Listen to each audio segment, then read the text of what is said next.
என்னவாக இருக்க முடியும்? உணவு, உடை, உறைவிடம் இவற்றோடு கொஞ்சம் அன்பு, கொஞ்சம் புன்னகை, கொஞ்சம் நம்பிக்கை, அவ்வளவுதான் போதும். அந்நாள் நிறைவான நாள். சிறுவர் நேரத்தை தொடர்ந்து அடுத்ததாக நூல் அறிமுகம். என்ன நூல் அறிமுகம் பண்ண போறாங்கன்றத ஏற்கனவே குழுவுல பகிர்ந்திருந்தாங்க. ஒரு சிறு இசை என்ற நூல் தான் இன்னைக்கு அறிமுகம் செய்யப்பட போகிறது. இந்த நூலை எழுதியவர் எழுத்தாளர் வண்ணதாசன். வண்ணதாசன் என்பவர் தன்னுடைய வண்ணதாசன் என்ற புனைப்பெயரில் சிறுகதைகளையும் கல்யாண்ஜி என்ற புனைப்பெயரில் கவிதைகளையும் எழுதி வருகிறார். இவருடைய இயற்பெயர் சி. கல்யாண சுந்தரம். இவர் இந்த ஒரு சிறு இசை என்னும் தொகுப்பிற்காக சாகித்ய அகாதமி விருது வாங்கியிருக்கிறார். இவருடைய தந்தையாரும் சாகித்ய அகாதமி விருது வாங்கிய எழுத்தாளர். அவருடைய அண்ணனும் எழுத்தின் பக்கம் இருந்தது. தன்னுடைய குடும்பமே எழுத்து சூழலில் இருந்தது. தன்னை எழுத்திற்கு வருவதற்கு மிகவும் உதவியாக இருந்தது என்று அவரே கூறியிருக்கிறார். வண்ணதாசன் திருநெல்வேலியை சார்ந்தவர். திருநெல்வேலியை சார்ந்த வண்ணதாசனின் நூலை அறிமுகம் செய்ய அதே திருநெல்வேலியை சார்ந்த ஐயப்பன் வருகிறார். அதை அறிமுகம் செய்ய திருநெல்வேலியை சார்ந்த பிரபாதேவி அறிமுகம் செய்கிறேன். பாருங்க என்ன பொருத்தம். ஐயப்பன் 10 ஆண்டுகளாக சிங்கப்பூரில் தொழில்நுட்ப கலைஞராக பணியாற்றி வருகிறார். அந்த இயந்திரம் பேர் நானும் தமிழ்ல எப்படியாவது தமிழாக்கம் பண்ணிடலான்னு முயற்சி பண்ணிடுவேன். சிஎன்சி என்னும் இயந்திரத்தை இயக்குவதற்காக கடைசல் பொறியம். சரி, அதுக்கு சரியான தகுந்த தமிழ் சொல்லை யார் கண்டறிந்தாலும் மகிழ்ச்சி தான். அதில் பணிபுரிந்து வருகிறார். தீவிர படிப்பாளர், சிறுகதைகள் எழுதுபவர்.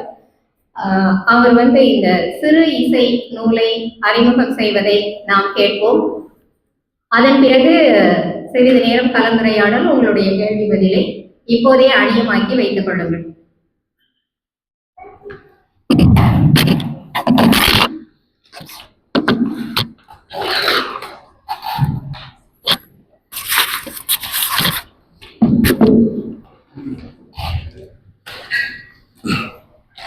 வண்ணதாசன் கதைகளில் வருவதைப் போல பறவைகளாக, பூக்களாக, மனிதர்களாக அமர்ந்திருக்கும் அனைவருக்கும் என்னுடைய பணிவான வணக்கம். ஒரு சிறு இசை. இந்த புத்தகம் வண்ணதாசன் புத்தகம் ஒரு சிறப்பான புத்தகம், என் மனதுக்கு நெருக்கமான புத்தகம். அதை பற்றி ஒரு சிறிய அறிமுகத்தை உங்களோடு பகிர்ந்து கொள்வது மிகுந்த மகிழ்ச்சி. மொத்தத்தில் 15 கதைகள். முதல் கதையாக ஒரு தாமரைப்பூ, ஒரு குளம். இந்த கதையோட அமைப்பே பார்த்தீங்கன்னா ரொம்ப அழகா இருக்கும்.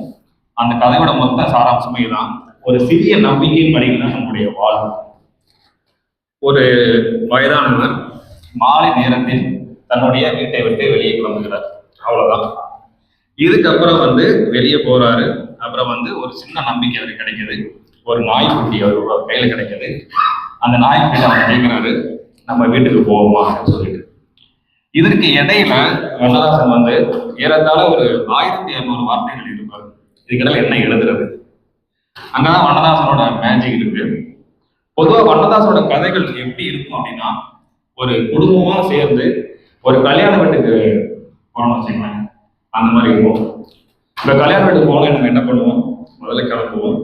அம்மா, அப்பா, கூட யார் வராங்க, ஆனா ஒரு குழந்தை ஒரு 4-5 பேரா நம்ம கிளம்புவோம். ஆனா கல்யாணம் முடிச்சு ஃபங்க்ஷன்லாம் போயிட்டு திரும்ப வரும்போது பார்த்தோம் அப்படின்னா நம்மளுக்கு அதுல இருந்து என்ன ஞாபகம் இருக்கும்? ஒருத்தருக்கு அங்க சாப்பிட்ட இனிப்பு, என்ன இனிப்பு நல்லா இருந்துச்சு அப்படின்னு இருக்கும். ஒருத்தருக்கு அங்க பெண்கள்லாம் ரொம்ப அழகா இருந்தாங்க அப்படின்றது இருக்கும். அந்த மாதிரி ஒவ்வொருத்தருக்கும் ஒவ்வொரு நினைவுகள் இருக்கும். அந்த மாதிரி மொத்த உலகத்தையும் நமக்குள்ள கதைகளா விரித்து அதுல இருந்து ஒரு சிறு அனுபவத்தை அல்லது ஒரு சிறு துளியை நம்ம கிட்ட சேர்க்கிறோம் வண்ணதாசன். இந்த கதை முதல்ல அவர் வெளியே கிளம்புவாரு. வெளியே கிளம்பும் போது எந்த செருப்பை தேர்ந்தெடுக்கிறது அப்படின்ற ஒரு சிறிய குழப்பம் வரும். உடனே அவர் கண்ணதாசனுக்கு ஒரு லைன் எழுதியிருப்பாரு, ஒரு வரி. அவருடைய 5 நகங்களும் பதிந்து பல பலவென்று இருந்த செருப்பை அவர் தேர்ந்தெடுத்தார். ஒரு செருப்பை தேர்ந்தெடுத்தார் அப்படின்னு நம்ம எழுதுறத கண்ணதாசன் வந்து பல பலவன் நின்று 5 விரல்களும் நகங்களும் பதிந்து இருக்கிற தேர்ந்தெடுத்தார் அப்படின்னு எழுதியிருப்பாரு. ஒரு வார்த்தைக்கு அடர்த்தி எப்படி சேர்க்கிறது, அதுக்கப்புறம் எப்படி அதோட தொடர்பாவே எப்படி எழுதுறது அப்படின்னு. இப்போ வாசலை விட்டு வெளியே வந்துட்டாரு. அடுத்து வெளியே வந்து ஒரு சின்ன தோட்டம் இருக்கும். அங்க வந்து அவருடைய சின்ன மருமகள் வந்து வந்திருப்பாங்க. அவங்க தண்ணி பாய்ச்சிட்டு இருப்பாங்க. அவர் மருமகள் பத்தி சொல்லணுமே.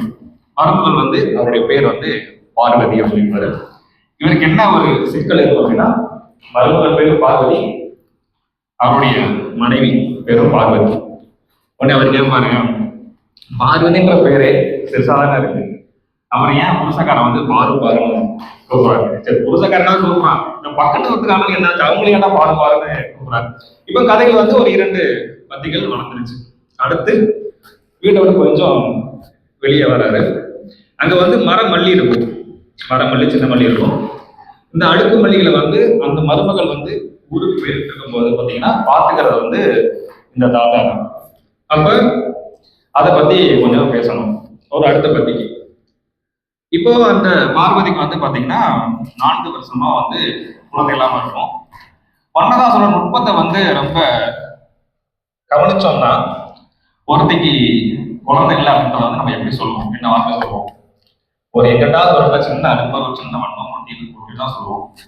ஆனா அவர் வந்து என்ன பண்ணுவார் அப்படின்னா, அந்த தாத்தாவோட வாயிலாக அவருக்கு வந்து குழந்தைன்னு சொல்றதை விட நாமளே ஒரு குழந்தை மாதிரி தான் இருக்கிறோம் அப்படின்னு போய் சொல்லுவார். இப்ப அடுத்து வந்துருச்சு. அடுத்து வந்து அந்த மல்லிக்கு வந்து மார்ட்டின் மல்லி சொல்லி பேர் வச்சிருப்பாரு. அது என்ன மார்ட்டின் மல்லி அப்படின்றப்ப வந்து அவருடைய மருமகன் பேரு குருசாமி, அவர் நண்பன் பேர் வந்து மார்ட்டின். அந்த வீட்டுல இருந்து வந்ததுனால மார்ட்டின் மல்லி அப்படின்னு சொல்லி கண்ணதாசன் வந்து எழுதியிருப்பாரு. இப்ப வந்து குழந்தை இல்லைன்னு சொல்லியாச்சு. அது தொடர்பா வந்து நம்ம கதை எழுதினாலும் நல்லா இருக்கும்னு சொல்லிட்டு முதலாக கட்டில் கடியில் இருந்து குழந்தை எட்டி பார்க்கிறது போல இலைகளுக்கு பின்னால் அந்த மல்லி தெரியும் போது முதலாக இவரை அதை கொண்டுதான் வந்து அந்த மரபு வந்து காமிச்சிருக்கோம். ரொம்ப அழகான வரடியா ஏற்பட்டுச்சு. குழந்தை இல்லைன்னு சொல்லியாச்சு, அதனால சமன் செய்யற மாதிரி இந்த வரிகளை நான் வந்து பார்த்தேன். அப்புறமா வந்து பாத்தீங்கன்னா அப்படியே வெளியே வருவாரு. இரும்பு கேட்ட வந்து சாத்துவாங்க, வெளியே போவாரு. வெளியே போனோடனே அந்த ரோட்ல வந்து பாத்தீங்கன்னா போஸ்ட்மேன் வருவாரு. இப்ப அந்த போஸ்ட்மேன் வந்து சொல்லணும், 20 வயசு ஆயிடுச்சு இல்லையா, அவருக்கு வந்து பாத்தீங்கன்னா யாருக்கும் தெரியாது. கை கொடுப்பாரு. அந்த கை இறுக்கமா கொடுக்குறப்போ அதோட அடையாளம் அந்த இறுக்கம் மறைந்து அந்த கேரக்டர் வந்து அவருக்கு வந்து ஞாபகம் வரும். அதையும் ரொம்ப அழகா வந்து சொல்லியிருப்பாரு. இப்போ வந்து அந்த தாத்தா வந்து வீட்டுக்கு வந்து திரும்பி வருவோமா வரமாட்டோமா அப்படின்னு சொல்லி நம்ம கிளம்பிட்டு இருக்காரு. அப்படியே போய்கிட்டே இருப்பாரு. ஏற்கனவே போல வந்து ஒரு பட்டாம்பூச்சி இருக்கும், அதை எழுதுவாரு. ஒரு அடுக்குமாடி கட்டணம் கட்டிட்டு இருப்பாங்க, எழுதுவாரு. அப்படியே போய்கிட்டே இருப்பாரு. கடைசியா வந்து பாத்தீங்கன்னா ஒரு நாய்க்குட்டி அவர் பின்னாடி வரும். இந்த இடத்துல கண்ணதாசன் என்ன பண்ணுவாருன்னா, எங்க கண்ணதாசன் வந்து நம்ம மனதுக்கு வந்து நெருக்கமாகறாரு அப்படின்னா, இன்னொரு எழுத்தாளரோட கதை இருக்கு தூரி அப்படின்னு. அதுல வந்து நாய்க்குட்டி சொல்லும் போது தேக்கு மரம் மாதிரி அவரோட கால்கள் இருந்துச்சு அப்படின்னு சொல்லுவார். ஆனா இங்க நாய்க்குட்டி சொல்லும் போது முழு வெள்ளை, நெற்றியில் மட்டும் சிறு காப்பி சிந்தியது போல் நிறம் வச்சுப்பார். நம்ம காப்பி தினந்தனம் படிக்கிறோம், இந்த மாதிரி ஒரு ஓமை கூடவே இல்லையா அப்படின்னு சொல்லி தோணுச்சு. இப்ப வீட்டுக்கு திரும்பவுமா இல்லைன்னு சொல்லி கிளம்புனாரு. கடைசியா பாத்தீங்கன்னா நாய்க்குட்டி வந்துருச்சு. இந்த நாய்க்குட்டியை வந்து அவர் தூக்குறாரு. தூக்கிட்டு அது எங்க போகுதுன்னு தெரியாம தான் போய்கிட்டு இருக்கும். பிறந்து 4 நாள் ஆயிருக்கும். தாய் நாயோட காம்பத்தை எடுக்கிற மாதிரி அது போய்கிட்டு இருக்கும். உடனே அவர் என்ன பண்ணுவாருன்னா கையில தூக்கிட்டு அதோடைய மூக்கு கருப்புல வந்து முத்தம் கொடுப்பாரு. முத்தம் கொடுத்துட்டு நாம இப்ப வீட்டுக்கு போவோமா அப்படின்னு கேட்பாரு. ஒரு மனிதர் வீட்டுக்கு திரும்பவுமா இல்லையான்னு சொல்லிட்டு வெளியே வர்றாரு. ஆனா அவரை நம்பி ஒரு நாய்க்குட்டி வரும்போது நம்ம வீட்டுக்கு போவோமான்னு திரும்பி கேட்கறதுக்கு வந்து கதை முடியும். அதுதான் இந்த சாராம்சம். சிறிய நம்பிக்கையின் அடியில் தான் நம்முடைய வாழ்வு இருக்கிறது. அடுத்த கதை எங்கள் தேவையற்ற உரையாடல். இந்த கதையை படிச்சுட்டு ஒரு 2 நாளா ஞாபகம் கதை சுத்திக்கிட்டு இருந்துச்சு. கதை ஃபர்ஸ்ட் எப்படி ஆரம்பிப்பார் அப்படின்னா, ஜான்சிக்கு அந்த வீட்டை நன்றாக ஞாபகம் இருக்கிறது அப்படின்னு சொல்லிட்டு ஆரம்பிப்பாரு. கதை அப்படியே போகும். ஒரு 10 வருஷத்துக்கு முன்னாடி அந்த ஜான்சி வந்து வந்துடணும். எதுக்காக வந்திருக்கு அப்படின்னா, அவரோட திருமணத்துக்காக பத்திரிகை கொடுக்க வந்திருக்கும். அவங்க திருமணத்துக்காக பத்திரிகை கொடுக்கும்போது அவரோட திருமணத்துக்கு பத்திரிகை கொடுக்கறதுக்கு அவர் கொடுக்கறதுக்கு என்ன அவசியம் அப்படி பேர் சோமம். உடனே 10 வருஷம் பின்னாடி வந்து கதை போகும். இவங்க எல்லாம் இந்த சோமும் எல்லாருமே ஆஃபீஸ்ல வந்து ஒன்னா வேலை செய்யறவங்க. இந்த பொண்ணுக்கு வந்து ஜான்சிக்கு வந்து ஒரு ஒரு காதல் சொல்ல முடியாது, இல்ல காதல இருந்து ஒரு காதல் தோல்வியிலிருந்து மீள முடியாத நிலைமையில வந்து அந்த பொண்ணு இருக்கும். இந்த சோப்பு வந்த பிறகு அதுல இருந்து மாறி வெளியே வந்துருவாங்க. அப்போ வந்து வண்ணதாசன் வந்து எழுதியிருப்பாரு, சோமு வந்த பிறகுதான் எல்லா வானில் இருக்கிற எல்லாமே அவருக்கு வந்து மாறுச்சு. வெயில் மாறி விழுந்தது, ஓரத்துல இருந்த பூந்தொட்டி மாறி அவர் இன்னொரு இடத்துக்கு வந்தது. இந்த மாற்றங்கள் நடக்கிறத வந்து அங்க விழுகிற வெயில் அவர் வந்து அப்புறம் முன்னாடி வச்சுக்கிற பூந்தொட்டிகள் எல்லாமே மாத்திடுவாரு. அப்புறம் எல்லாம் மாத்தியாச்சு, எல்லாம் கல்யாணம் பண்ணியாச்சு. இவ வந்து இவ்வளவுக்கும் அந்த பொண்ணு வந்து அந்த சோமுக்கு வந்து கல்யாணம் ஆயிருக்கும். இருந்தாலும் அந்த வாழ்க்கையில ரொம்ப ரொம்ப முக்கியமான ஆளா வந்து அந்த ஜான்சி வந்து நினைக்கும். இப்போ வந்து ட்ரெயின்ல போய்கிட்டு இருக்கும். அந்த பொண்ணு போய்கிட்டு இருக்கும்போது பக்கத்துல நாளிதழ் வந்து உருண்டுகிட்டே இருக்கும். அதோட அதுலயும் வண்ணதாசன் அழகா எழுதியிருப்பாங்க. அந்த நாளிதழ் உருளும் போது இருக்கிற தவிப்பு தாங்க முடியாமல் இந்த ஜான்சி வந்து கையில எடுத்து பார்க்கணும். பார்க்குறப்ப வந்து படத்தை பார்த்து கதை வாசிக்கிறது போல எழுதியிருப்பாரு, வாசிச்சுட்டு இருப்பாரு. 3வது பக்கத்துல கீழே பார்த்தீங்கன்னா சோமோட படம் போட்டு தோற்றம் மறைவுன்னு போட்டுருக்கும். இப்போ அந்த பொண்ணு ஏசப்பா அப்படின்னு சொல்லி கத்திட்டு ஆட்டோல இறங்கி அப்படியே வந்து கடைசியா வீட்டுக்கு வந்துவாரு. அங்கேயும் வண்ணதாசன் வந்து ஒரு மேஜிக் பண்ணியிருப்பாரு. இப்படி முக்கியமான இடத்துல நம்ம வீட்டுக்குள்ள ஏறும்போதுதான் செருப்பு இடறது வந்து நடக்குது. அந்த செருப்பு இடறி வந்து அந்த ரொம்ப போயிடுவாரு. அப்படி முன்னாடி இருக்கவங்க அந்த கண்ணாடி பாக்ஸ்ல வந்து வச்சிருவாங்க. இதை வச்சிருக்கும் போது அந்த பொண்ணு வந்து முன்னாடி நடந்ததுங்க பார்ப்போம். முதல்ல அந்த பொண்ணு வந்து பத்திரிகை கொடுக்கறதுக்காக வீட்டுக்கு வந்திருக்கும் போது வீடு ஃபுல்லா அந்த சோமு சாரோடைய முகம் இருந்திருக்கும். அது வண்ணதான் சொல்லியிருப்பாரு, வீடு மட்டும்னா என்னையும் சேர்த்துதான், அந்த பொண்ணு எனக்கு வந்து அவ்வளோ நடந்திருக்கும். இப்போ வாசல் ஏறிட்டா அந்த வாசலுக்கும் அந்த கண்ணாடி வேலைக்கும் இருக்கிற தூரம் வாழ்வில் கடக்க முடியாத தூரமாக அவருக்கு தெரிந்தது அப்படின்னு சொல்லிட்டு வண்ணதாசன் எழுதியிருப்பாரு. இப்போ அப்புறம் வந்து அந்த பொண்ணு வந்து கடைசியா போய் அந்த முகத்தை பார்க்கும். அப்போ வண்ணதாசன் அந்த எனக்கு பிடித்த கண்ணாடி அணியாத சோம முகம் ரொம்ப அழகா இருந்து எழுதுவாரு. இந்த பொண்ணு கோவப்படும், அவர் வந்து வலது கையில வாட்சிக்கின்றவர் எவனா அவன் எந்த கையில் கட்டி வச்சிருக்கான் அப்படின்னு சொல்லிட்டு அந்த பொண்ணு யோசிச்சு பார்க்கும். இது வரைக்கும் அவரோட நம்பரை வந்து தொலைபேசியில் வந்து அவரோட அலைபேசியில் வந்து பதிவு செஞ்சிருக்காரு. கடைசி அந்த பொண்ணுக்கு தோணும். அப்போ வந்து சொல்லுவார், வண்ணதாசன் தான் குறையில இருப்பாரு, சில உரையாடல்களுக்கு எண்களோ எதுவுமே தேவையில்லை அப்படின்னு சொல்லிட்டு. அதான் அந்த சாராம்சம். எல்லோரும் வருகிறார்கள், மிகச்சிலர் வந்து தங்கி விடுகிறார்கள் அப்படின்னு சொல்லிட்டு கடைசி அந்த பொண்ணுக்கு வந்து அவருடைய எண்ணெய் பதிஞ்சு வச்சுக்கணும் அப்படின்னு சொல்லிட்டு தோணும். ரொம்ப அற்புதமான கதை. இந்த கதையை வந்து நம்ம படிச்சிருந்தா பொழுதுபோக்கான ஒரு சாதாரணம். பிரியங்களின் அழகிகளுக்கு உடல் நிச்சயம் தேவை. இதுதான் அந்த கதையோட சாராம்சம். ஒரு கதை வந்து முதல்ல வந்து ஒரு ஆட்டோ பாட்டி ஒருத்தன் ஏறுவான். மழை பெஞ்சு ஓஞ்சிருக்கும் போது இவர் வந்து ஆட்டோல ஏறிடுவாரு. ஏறின உடனே ஹவுசிங் போர்டுக்கு வந்து அட்ரஸ், ஹவுசிங் போர்டு இறங்கணும் அப்படின்னு சொல்லி அட்ரஸ் சொல்லிடுவாரு. அவரு ஆட்டோ டிரைவருக்கு மேல வந்து சும்மா இருப்பாருன்னு சொல்லி சாதாரணமா அடிப்பாரு. அந்த மழை பெஞ்சது, அந்த ஆட்டோக்குள்ள இருக்கிறது, அவருக்கு உடையில இருந்து வருகிற அந்த வேர்வை மயக்கமான வாடை வந்து இவனுக்கு வந்து தனுக்கோடி சித்தப்பா வந்து ஞாபகம். அப்போ வந்து அதை எழுதிப்பாங்க, நம்ம தாயகத்தை பார்த்துட்டு இருக்கோம், ஆனா நமக்கு வந்து தனுக்கோடி சித்தப்பா ஞாபகம் வருது அப்படின்றப்ப வந்து பாத்தீங்கன்னா கதை அப்படியே இன்னைக்கு ஒரு யாரு தனுக்கோடி சித்தப்பா யாரு தாயகத்தை. இவங்க இருவரும் பாத்தீங்கன்னா ஒரே பள்ளிக்கூடத்துல வேலை செய்வாங்க. இவர் வந்து 8வது எடுக்கிறார் அப்படின்னா அந்த அம்மா வந்து 5ஆம் வகுப்பு இருக்கும். இதுல வந்து அந்த தாயம்மா அவங்களோட கணவர் பேர் வந்து சூரிய நாராயணன். அவர் வந்து பெரிய போர்டு எழுதி போட்டிருப்பார், சூரிய நாராயணன் மின் வாரியம் அப்படின்னு சொல்லிட்டு. ஒரு நாள் பள்ளிக்கூடத்தை ஆண்டவரால என்ன பண்ணுவாங்க அப்படின்னா, அந்த தனுக்குடி சித்தப்பா வந்து ஒரு ஹிந்தி பாட்டு, அந்த பாபி படத்துல ஹிந்தி பாட்டு வந்து பாடுவாரு. இது வந்து அந்த தாயம்மா அன்றைக்கு வந்து ரொம்ப பிடிச்சி போயிடும். அவர் என்ன பண்ணார், சும்மா இருக்காம அந்த ஹிந்தி பாட்டுக்கு பக்கத்துல வந்து தமிழ் மணிலாம் எழுதி கொடுத்துருவார். இதை வந்து யாரு பார்த்துருவா, சூரிய நாராயணன் வந்து பார்த்துருவார். பார்த்த உடனே இதெல்லாம் ஒரு பிரச்சனையா அப்படின்றப்ப சூரிய நாராயணன் இதெல்லாம் ஒரு பிரச்சனையா ஆயிரும். இவர் என்ன பண்ணுவாருன்னா நல்ல ஒரு படம் வரைஞ்சு வச்சிருப்பார். இதுல ஒரு முக்கியமான ஒரு அவதானிப்பு நுட்பம் அப்படின்னா,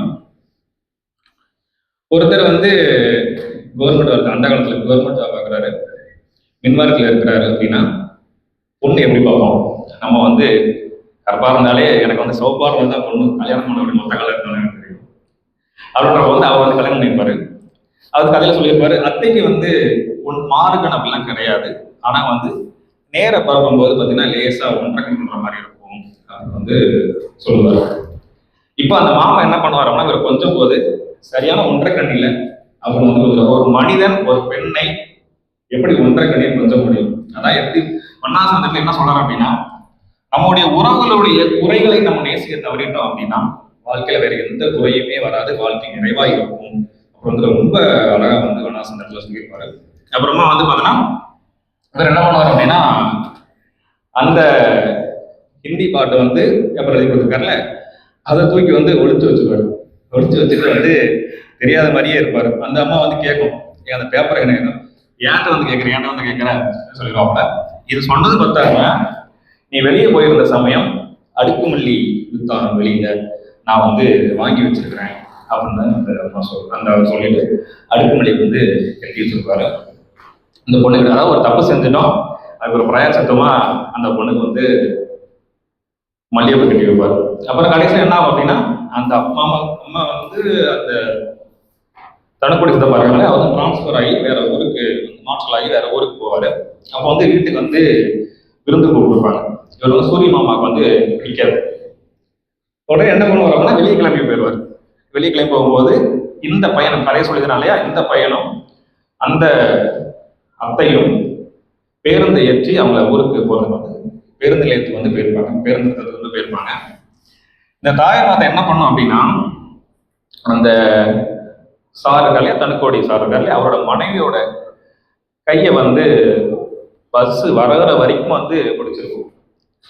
வனவாசந்தத்துல ஒரு லைன் எழுதியிருப்பாரு, இப்படிதான் யார் கையோ நினைத்து கொண்டு யாரோடைய கையிலே இருக்க பிடித்துக் கொள்ள வேண்டியிருக்கிறது அப்படின்னு சொல்லிட்டு எழுதியிருப்பாரு. இப்படிதான் நம்மளும் இருக்கிறோம், யாரையும் நினைச்சுக்கிட்டு யாருடைய கையை பிடிச்சுக்கிட்டு யார் பக்கத்துலயும் நம்ம இருக்கிறோம். ரொம்ப அழகா வந்து சொல்லியிருப்பாரு. இல்ல சிரிக்கிற மாதிரி இருக்கு, ஆனா அதை வந்து நம்ம என்ன சொல்றோம் அப்படின்றத வந்து எவ்வளவு தலையா சொல்றோம் அப்படின்றத வந்து அதை வந்து அப்படியே நைஸா சொல்லிவிட்டு போயிட்டே இருப்பாரு. இந்த அம்மா வந்து வீட்டுக்கு வரும். வீட்டுக்கு வரும்போது வந்து பாத்தீங்கன்னா எப்பவுமே வர வழியில வந்து வீட்டுக்கு போகாது.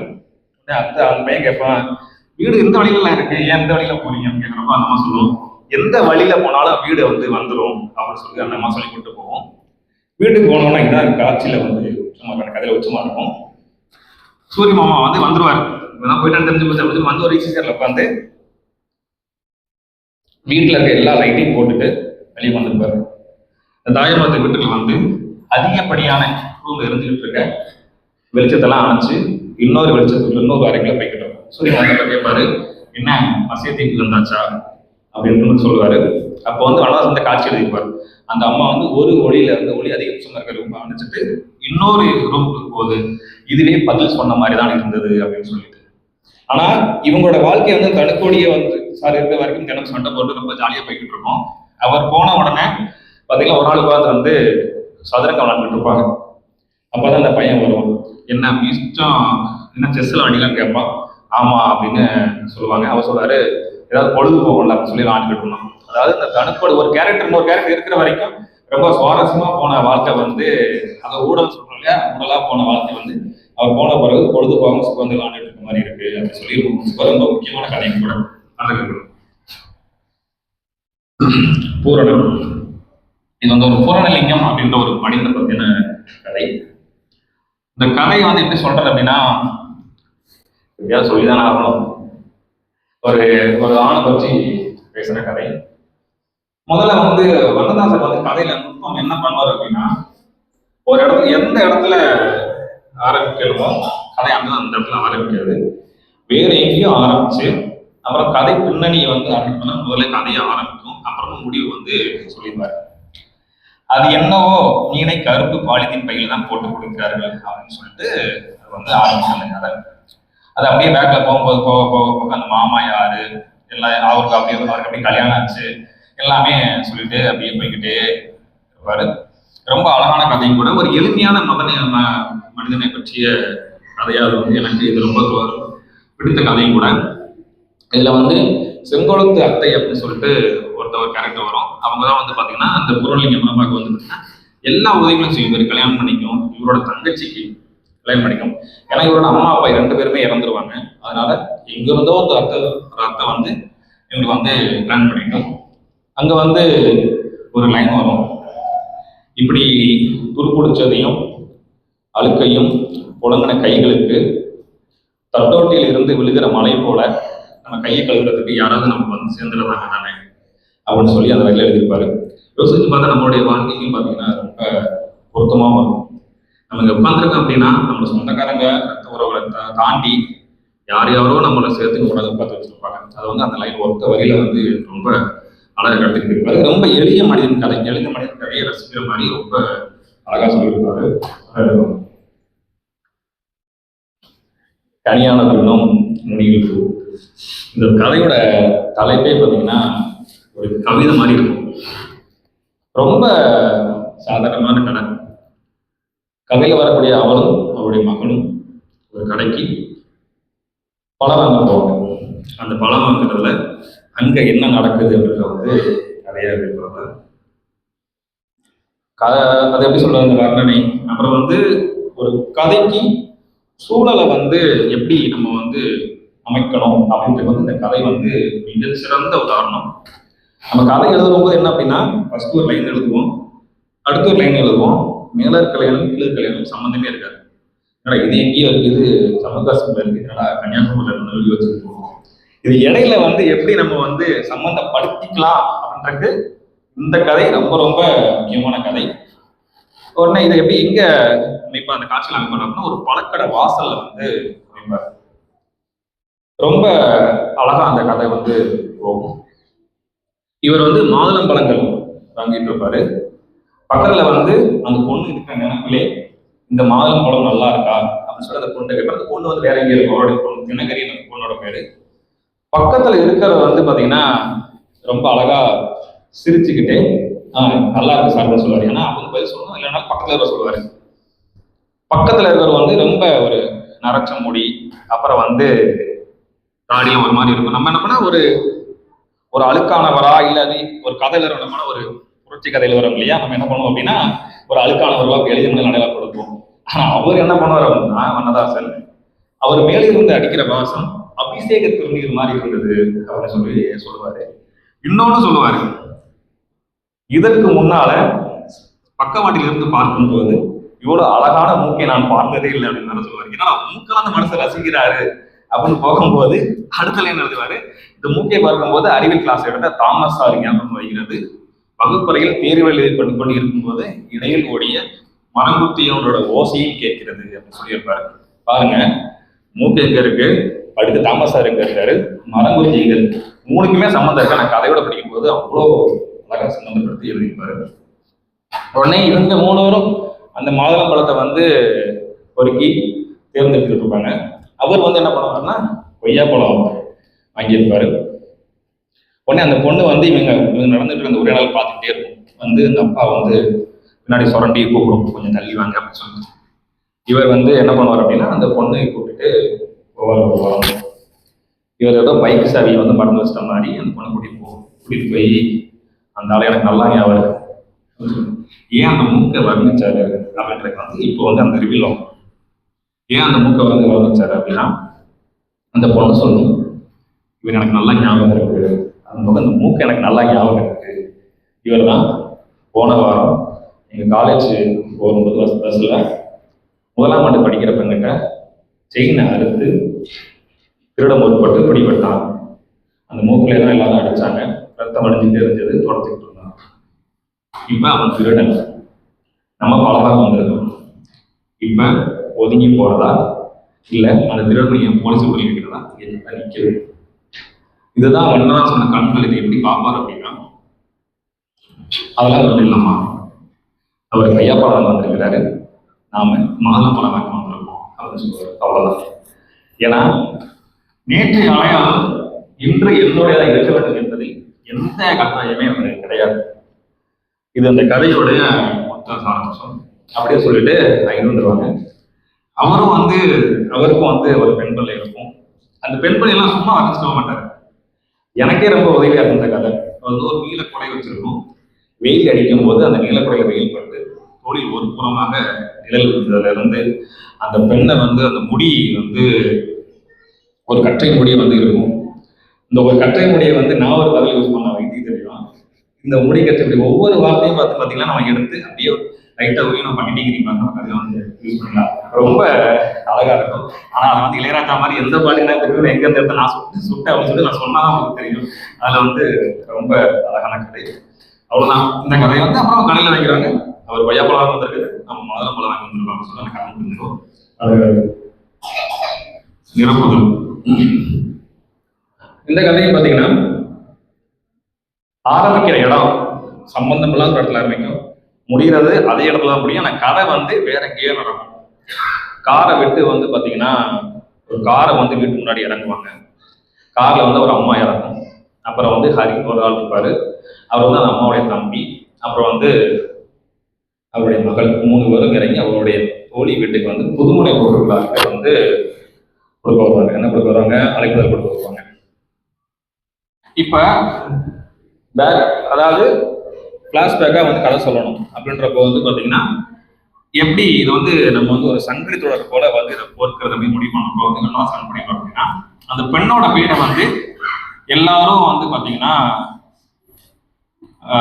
அவரோட பேர் ராமலட்சுமி. ஆனா அவர் குஞ்சுன்னு தான் வீட்டுல கூப்பிடுவாங்க அப்படின்னு சொல்லிட்டு, எங்களுக்கு இந்த 3 பேருக்கு தான் குஞ்சு.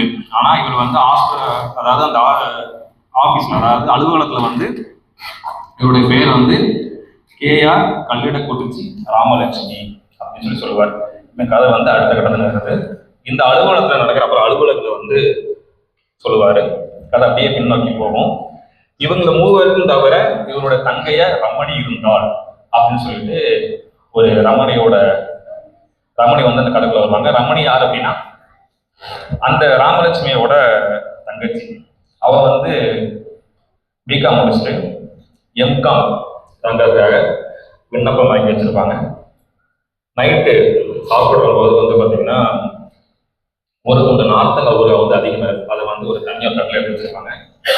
அப்புறமா ஒரு தட்டுல ஒரு குடத்து மூடியில ஒரு 5 நெல்லிக்காய்கள். மன்னநாதன் வெறும் நெல்லிக்காயெல்லாம் எடுக்க மாட்டார், தெரிக்கிற மாதிரி நெல்லிக்காய்கள் அப்படி சொல்லுவார். ஒரு வரி இன்னொரு வரிக்கும் இடையில இன்னொரு வரியை போட்டு அந்த வார்த்தையில அடர்த்தியாக்குறதுல வனவாசம் அடிச்சுக்கவே முடியாது. இப்ப அது லீடரா தெரிக்கிற மாதிரி நெல்லிக்காய். அப்புறம் ஒரு அரிசி போடுகிற ஒரு பாத்திரத்தில் பார்த்தீங்கன்னா எலி உள்ள சதுராட்டம் பண்ணிக்கிட்டு இருக்கும். அதெல்லாம் சொல்லிட்டு எல்லாம் சொல்லி முடிச்சுட்டு காலையில பார்த்தா சிலம்பு அப்பன கால்களோட அந்த பொண்ணு தூக்கில் இருக்கும்.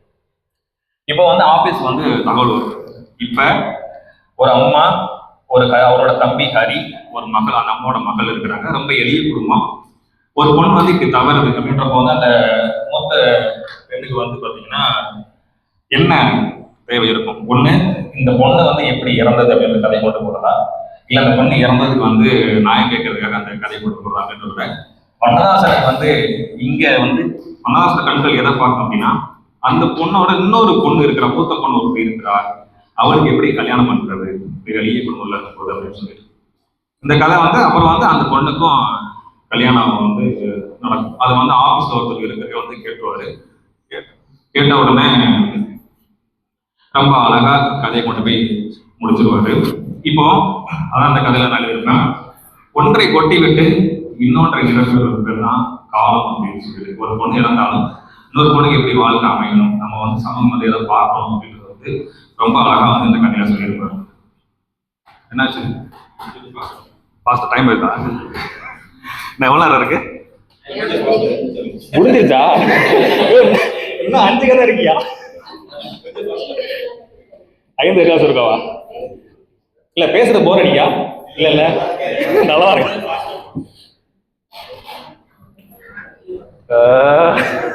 சரி, அடுத்த கதை வேணா அதுக்கு பாருங்க.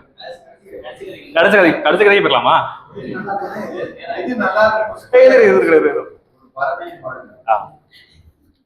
இப்ப எவ்வளவு நேரம் இருக்கு? இன்னொரு 5 நிமிஷம். ஓகே, ஒரு பறவையின் வாழ்வு. இந்த கதை வந்து ஒரு பிரமிழோட கவிதைக்காக வண்ணதாசன் எழுதின கதை. ஒரு சிறையில் இருந்து பிரிந்த இடம் ஒன்று காற்றின் சீராதத்தில் ஒரு பறவையின் வாழ்வை எழுதி செல்கிறது. வாசல்ல வந்து இதுல வந்து ஒரு நுட்பத்துக்கு இந்த கதையை வந்து நமக்கு இந்த கதையை நான் கீழே எழுதி நான் நோட் பண்ணி செல்ல அப்படின்னா நுட்பங்களின் கலைஞன் அப்படின்னு சொல்லி நான் வந்து நோட் பண்ணி வச்சிருக்கிறேன். என்ன அப்படின்னா அந்த அளவுக்கு வந்து ரொம்ப நுட்பமா வச்சிருக்காரு. அப்புறமா ஒரு பொண்ணு வந்து ஜான்சி அப்புறம் ஜென்சி அப்படின்ற பொண்ணு வந்து வாசல்ல வந்து நிற்கும். அந்த பொண்ணு யாரு என்ன ஏது அப்படின்னு சொல்லி அப்படியே வந்து பின்னோக்கி வந்து கதையை சொல்லுது. இந்த பெண்ணு வந்து அந்த வீட்டில் வசிக்கிற ஒருத்தருடைய தோழியா இருக்கும். உடனே அவ வந்து கவிதை அந்த ஒரு லெட்டர் வந்து அனுப்பிச்சிருப்பான், கடிதம் அனுப்பிச்சிருப்பான். இவர் வந்த உடனே அந்த கடிதத்தை படிப்பாரு. அந்த பொண்ணுக்கு வந்து பார்த்தீங்கன்னா ஒரு மனமுறிவு ஏற்பட்டிருக்கும். 8 ஆண்டுகள் கூட வாழ்ந்த வாழ்வு வந்து மனம் முறிஞ்சு அந்த பொண்ணு வந்து இந்த வீட்டுக்கு வந்திருக்கும். ஒரு சுந்தரம் அப்படின்றவரோட பேர் அவருடைய தோழன் வீட்டுக்கு வந்திருக்கும். இப்போ வந்து சுந்தரம் வந்து இந்த வீட்டுல வருவாப்புல வந்து அங்க வந்து அவருடைய மகள் வந்து உறங்கிட்டு இருக்கும்போது வருவாரு. வந்து ஆடையை சரி செய்வாரு. தொங்கிக்கிட்டு இருக்க குளிசை வந்து எடுத்துட்டு இந்த சரியா எடுத்து விட்டுட்டு இந்த பெண் எழுதியிருக்கிற கடிதத்தை வந்து வாசிப்பாரு. வாசிக்கும் போது எல்லாமே சொல்லியிருப்பாங்க, எப்படி மனமொழி ஆச்சு என்ன ஆச்சுன்னு சொல்லிட்டு. ஒரு பெண் தன்னுடைய ஆண் தோழனுக்கு கடிதம் எழுதுகிறார். அந்த ஆண் தோழனுக்கு மனைவி இருக்கு, ஒரு மகளும் இருக்கிறார். இந்த சிட்டிவசே வந்து பார்த்தீங்கன்னா கொஞ்சம் பிரச்சனைக்குரிய சூழ்நிலையா இருக்கும். உடனே அப்படி எழுதிட்டு போயிடாரு. இப்ப நம்ம படிக்கிறவங்களுக்கு ஒரு கேள்வி வரும். இந்த ஜான்சி அப்படின்ற பொண்ணு ஒரு 8 வருஷமா மனமுறிவாகி இந்த வீட்டுக்கு வருது. இந்த பொண்ணை வந்து அவர் மனைவி அவருடைய மகள் இவன் எப்படி எடுத்துக்கிறான் அப்படின்னு சொல்லிட்டு இதை வந்து கடைசி பக்கத்துல வந்து கண்ணாசன் இருப்பாரு. ஒரு ஃபேன் போட்டு அந்த பொண்ணு வீட்டுக்கு தூக்கிட்டு இருக்கும். முதல் காட்சியில அந்த பெண்ணுக்கு வந்து கொலுசு சரி பண்ணி விட்டு அந்த உடைய சரி செய்வான். கடைசியில வந்து அந்த பெண்ணும் அதே மாதிரி முறைகிட்டு இருக்க மாதிரி வந்து கண்ணாசன் முடிச்சிருப்பாரு. அவருடைய கொலுசு தெரியும், ஆடை சரி விலகி இருக்கும் அப்படின்னு சொல்லிட்டு இந்த பொண்ணாதான் அந்த குடும்பம் காட்சியை பார்க்கறது அப்படின்னு சொல்லிட்டு ரொம்ப அழகா வந்து கண்ணாசன் முடிச்சிருப்பாரு. ஆசிரியர் ஓகே, இதுதான் வந்து தலைவர் கதை. இந்த தொகுப்புல வந்து கடைசி கதை மூக்கமாச்சி. எங்கள் வீட்டில் வந்து மூக்கமாச்சி இறந்தது வந்து எனக்கு ரொம்ப சந்தோஷம் தான் அப்படின்னு சொல்லிட்டு அந்த கதை ஆரம்பிக்கும். மூக்கமாச்சி யாரு அப்படின்னா அந்த வீட்டுல இருக்கிற ஒரு அம்மாவோட சின்னாச்சின்னு சொல்லலாம். சின்னாச்சின்னு வச்சுங்களேன். இவ வந்து வீட்டுல வந்து ஒரு 10 நாள் வருவா, 15 நாள் வருவா, வந்து தங்கிட்டு அந்த வீட்டுல இருக்கிற வேலைகள் எல்லாம், அதாவது மாவு பிரிக்கிறது எல்லாம் பண்ணிட்டே இருப்பா. அதே அப்புறம் வந்து தேவைப்படும் போது வருவா போவா, அப்படியே இருக்கும், இப்படியே போய்கிட்டே இருக்கும். ஒரு கட்டத்துல வந்து பாத்தீங்கன்னா இவருக்கு வந்து இவங்களுக்கு 16 வயசுல கல்யாணம் ஆகி அவரோட கணவன் வந்து தவறிக்கிற போது, ஆனா இவருடைய அக்கா, ஆட்சியோட அக்கா இருக்கா இல்லையா, ஆட்சியோட கணவர் மேல இந்த பெண்ணுக்கு வந்து ஒரு மையல் ஈர்ப்பு இருக்கும். ஆனா அவரு வந்து இந்த பொண்ணை வந்து இந்த ஆட்சியை வந்து கண்டிக்கவே மாட்டாரு. இப்படியே கதை போய்கிட்டே இருக்கும். இந்த ஆட்சியை வந்து ஒரு கட்டணம் வந்து பாத்தீங்கன்னா புகைப்படம் எடுப்பாங்க. புகைப்படம் எடுக்கிறது வந்து ரொம்ப அழகா சிரிச்சுக்கிட்டு இருக்கிற பொருட்கள் எல்லாம் எடுத்துருப்பாங்க. எடுத்துட்டு இருக்கிறப்போ வந்து பாத்தீங்கன்னா அந்த அவருடைய அக்காவோட கணவர் இருக்காரு இல்லையா, அந்த ஈர்ப்பு அந்த ஆள் இருக்காரு இல்லையா, அவர் வந்து பாத்தீங்கன்னா நிறைய வந்து சிப்பாக்கள் வச்சிருப்பாரு. மஞ்சள் கலர்ல வந்து சிப்பாக்கள் நிறைய வச்சிருப்பாரு. கடைசி அவர் இறந்து போயிடுவார். இந்த ஆட்சி இறந்து போயிட்டோன்னே இப்போ வந்து நாளிதழில் வந்து விளம்பரம் கொடுக்கணும், கண்ணீரஞ்சலிக்கு வந்து விளம்பரம் கொடுக்கணும். அவங்களோட போட்டோ தேடுவாங்க. அந்த போட்டோ வந்து கடைசி அந்த பாட்டி கொண்டு வச்சிருக்கோம் அப்படின்னா மேலே கொண்டு போய் அங்க ஒரு தாத்தாவோட ஜிப்பா ஒன்று இருக்கும், அது மேல வந்து இந்த பாட்டியோட உடவை வச்சிருக்கும். ரொம்ப ஒரு வயதானவர்களுடைய ஒரு ஈர்ப்பையும் ஒரு மையலையும் பேசுற கதை. முக்கியமான கதைகளை நம்ம முதியவர்களை எப்படி அணுகிறோம், வண்ணதாசன் எப்படி அணுகிறார் அப்படின்றது வந்து ரொம்ப ஒரு அழகான கதை. ஒரு இறுதியாக கல்யாண கவிதை, இது எல்லாருக்கும் வெயில் தனிதத்தில் போக சொல்வார்கள், மழை நின்றதில் போக சொல்வார்கள், எதுவும் தனியும் எதுவும் இருக்கும் போய்கொண்டே இருக்கிறது. நன்றி,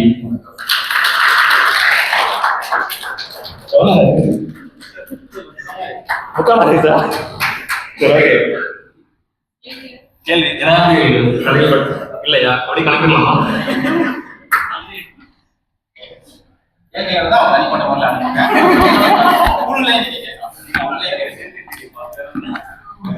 யாரையும் கலப்புரையாளர்கள் தொடர்புகளுக்கு நேரம் கருதி நாம் கலப்புரையாளர்களை தவிர்க்கிறோம். ஏற்கனவே நம்ம வந்து அரை மணி நேரம் தான் தொடங்கினோம். அதனாலதான் வந்து இருந்தாலுமே இது வந்து போதுமான நேரம் தான். 45 நிமிடங்கள் வண்ணதாசனை பற்றி பேசியிருக்கோம். எனக்கு என்ன தோணுச்சு அப்படின்னா, இந்த பாரதி மேல இருந்த ஈர்ப்பு காரணமா பாரதிதாசன் பேர் வச்சிருக்காங்க. இந்த பாரதிதாசன் மேல ஒருத்தர் ஈர்ப்பு வந்துச்சு. அப்ப பாரதிதாசன் தாசன் வைக்க முடியாது. அப்புறம் அவர் வந்து என்ன எடுத்துக்கிட்டாருன்னா, அவருடைய சுப்பு ரத்தின அப்படின்ற இயற்பெயரை எடுத்துட்டு அவர் சுப்பு ரத்தின தாசன் அப்படின்னு வச்சு சுரதா அப்படின்னு வச்சுக்கிறார். எனக்கு தெரிஞ்ச ஐயப்பன் வந்து வண்ணதாசன் தாசன் அப்படின்னு வச்சுக்க முடியாது. அதனால கல்யாணியை எடுத்து கல்யாணி தாசன் அப்படின்னு வச்சுக்கலாம். அந்த அளவுக்கு வண்ணதாசன் மேல் அவருக்கு அத்தனை ஈர்ப்பு இருக்கு அப்படிங்கிறது தெரிஞ்சது. சிறப்பான 100 அறிமுகத்தை செய்த ஐயப்பனுக்கு வாழ்த்தும் பாராட்டும் ஒரு நல்ல கைப்பற்றம்.